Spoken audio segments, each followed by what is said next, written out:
loucura.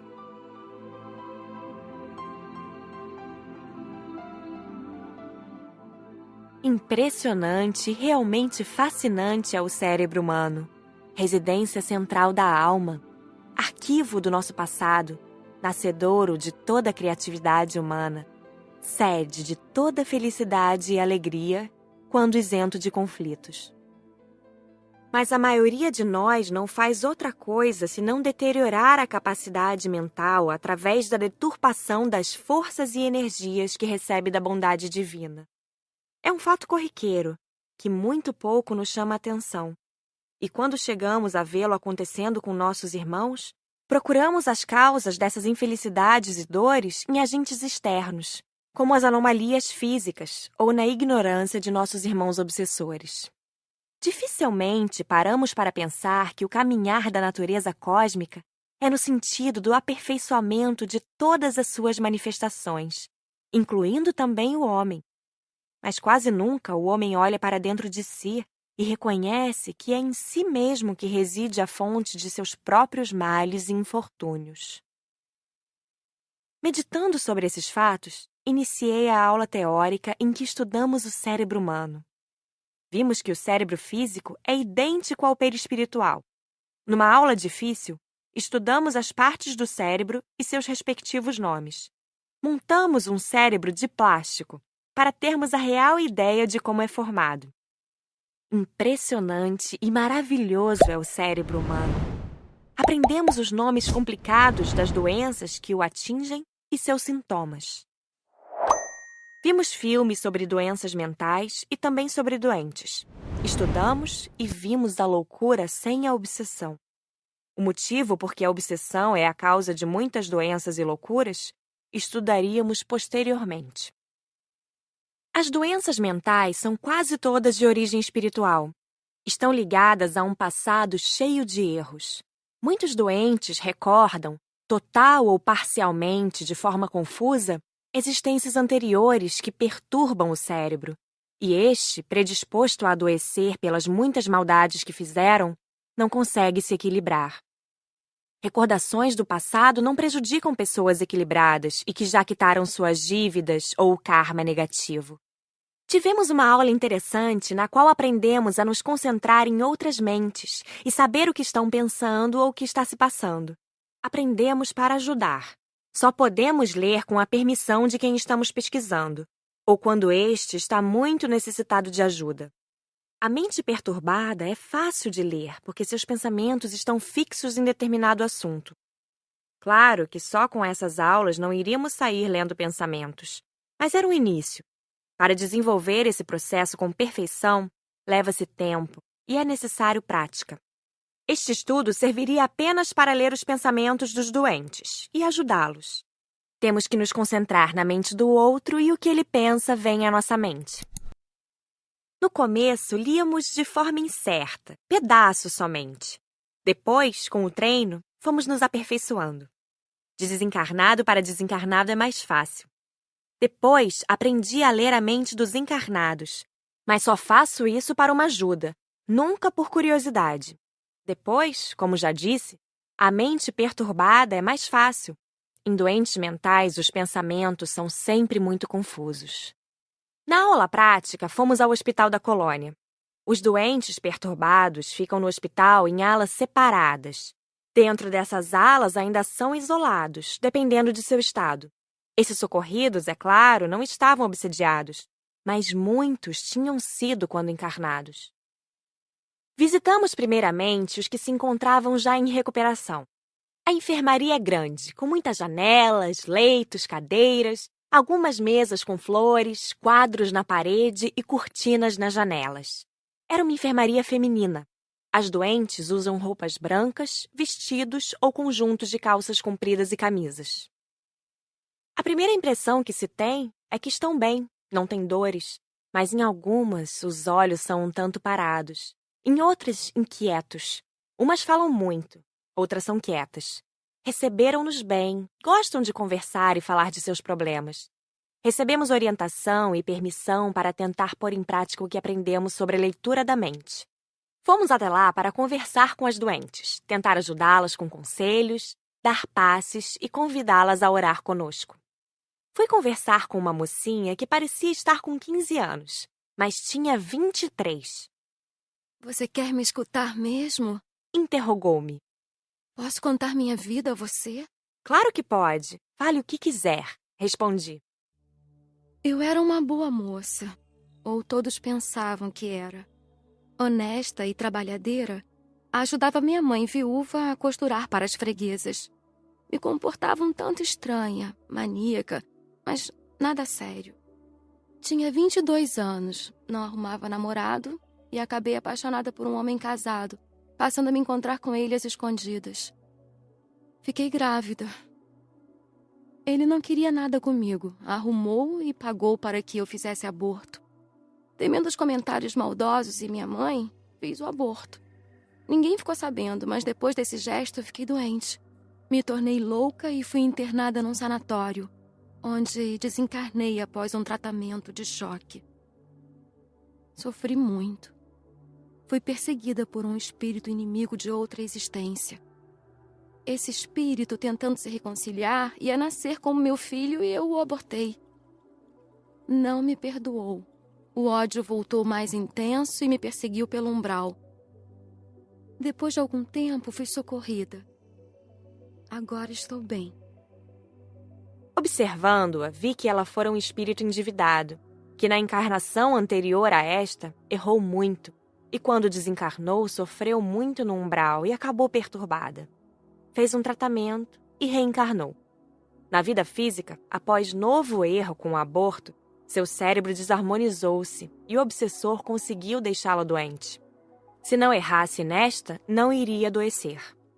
Assim, vimos casos em que os obsessores esperam uma oportunidade, como novos erros, desequilíbrio sentimental, uma dor como a da desencarnação de entes queridos que baixa a vibração, para poder atuar. Esses doentes gostam tanto de atenção que às vezes querem nos narrar tudo de novo. Querem que fiquemos perto e lhes dediquemos atenção. A moça agarrou a minha mão. Me deixe ficar mais perto de você. Me sinto bem. Deixe. Naquela hora, ninguém estava no leito. Isabel, assim se chama, e eu estávamos sentadas nas cadeiras perto de sua cama. Alguns colegas meus e alguns doentes saíram para o pátio defronte à enfermaria, que tem muitos canteiros floridos. Apiedei-me dela e a convidei a ir comigo conversar com uma senhora que há tempo nos olhava sorrindo. Fomos. Isabel ficou quieta, só escutando, mas não largou a minha mão. Após os cumprimentos, a senhora pôs-se a falar. Filha, estou doente, mas não sou louca como dizem. Engraçado. Aqui não me chamam de louca, mas no outro lugar sim. Referia-se ao período de encarnação. Sou uma baronesa. Falo e ninguém acredita. Tenho casa grande, bonita, empregados e escravos, mas moro nesta tapera feia, com pessoas que dizem ser meus parentes. Tenho roupas bonitas e visto-me assim, com as feias. Já nem sei quem sou. Sou Maria ou Carmela? Que confusão! Quem você acha que sou? Falava, mas não esperava a resposta. Sou as duas ou nenhuma. Dizem que fui Carmela, morri, ou desencarnei e nasci, ou reencarnei como Maria. Mas todos são um só. Por que sou duas? Queria ser Carmela, que se vestia bem, alimentava-se bem, era bonita e rica. Não gostava de negro? Indaguei. Maria é negra. Não, tenho horror, são sujos e burros. Mas sou negra, não vê? Não era e fiquei. Tentei explicar que na existência anterior foi Carmela e que teve o corpo morto. Depois reencarnou como Maria. Ela repetiu sua história. Dei-lhe um passe e ela se acalmou. Ali estava um caso de recordação fora de hora, fruto verde. Talvez tenha relembrado pela ação de algum obsessor, querendo perturbá-la. Ou ela mesma não esqueceu, fascinada com a encarnação como Carmela. E as lembranças confundiram-na quando voltou como Maria, numa encarnação de que não gostava e repeliu, por ser pobre, feia e negra, raça que detestava. Íamos para outra enfermaria. Isabel me soltou chorando e querendo que prometesse voltar para vê-la. Disse-lhe que faria o possível. Tinha pouco tempo livre e precisava fazer coincidir meu horário livre com o da visita. Quando terminou o curso, fui revê-la. Já estava bem melhor. Sorriu ao me ver. Conversamos muito. Queria reencarnar. Havia pedido, mas os instrutores disseram que ela tinha que ficar mais tempo no plano espiritual. Convidaram-na para estudar. Incentivei-a. Isabel é analfabeta.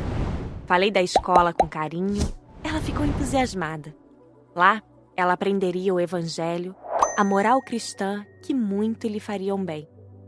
Essas enfermarias que vimos são de doentes que, encarnados, tiveram anomalias mentais.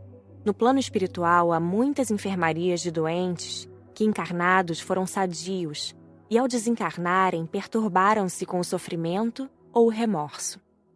Fomos a uma enfermaria masculina. Quando entramos, um senhor me olhou fixamente e disse: É você. Assustei-me e Frederico foi até ele. Ela o quê? É linda. Zé me disse baixinho.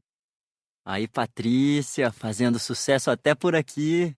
Frederico ficou conversando com ele, que enquanto estivemos lá, olhou muito para mim. Outro fato interessante aconteceu nessa enfermaria. Um doente confundiu Nair com outra pessoa que fora sua amiga. Pegou em sua mão e não soltava. Frederico e Raimundo tiveram de prostrá-lo com um passe para que largasse a mão dela. Foi conversar com um velhinho. Após os cumprimentos, começou a falar. Fui um caçador. Morava perto de uma pequena floresta. Atirava bem. Um dia, por acidente, matei um outro caçador.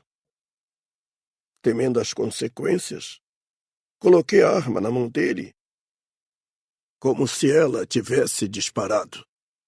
Deu certo, e o fato foi dado como acidente ou suicídio. Passados uns anos, minha filha queria casar com um sujeito mau, vagabundo e cínico. Sem ninguém saber, marquei uma caçada com ele, dizendo que era para conversarmos sossegados. Atirei nele e fiz como da outra vez. O acidente teve suspeitas, mas como não houve provas, ficou por isso mesmo. Mas esse espírito me obsediou até que fiquei perturbado. Meus familiares diziam que eu estava caduco. Desencarnei e sofri muito.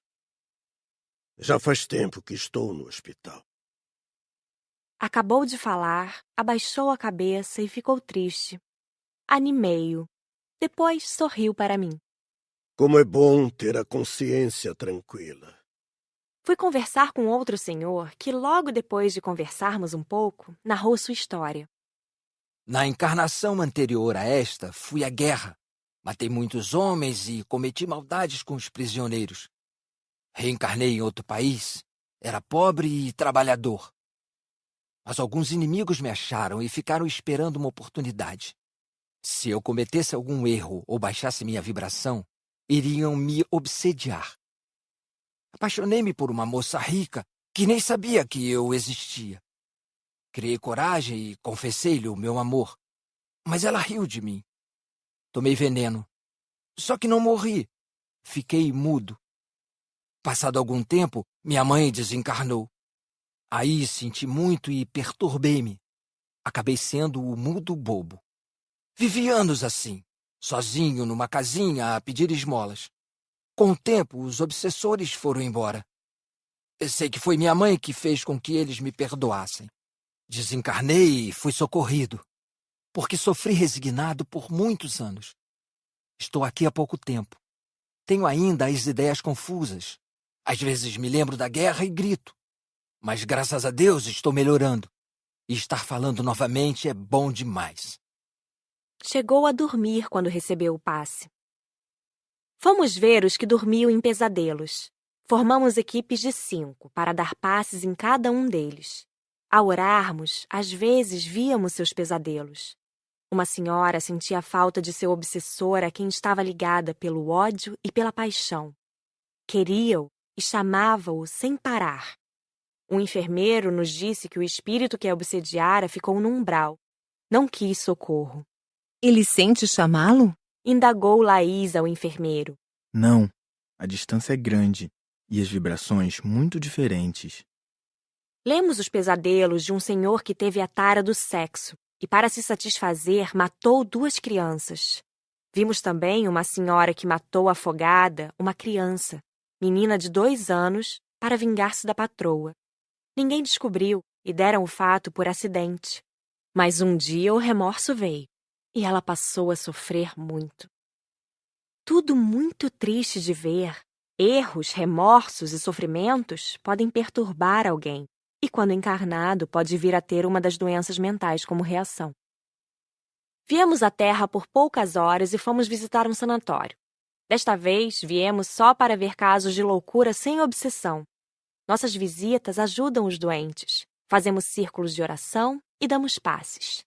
Quase sempre esses doentes manifestam suas doenças quando cometem erros.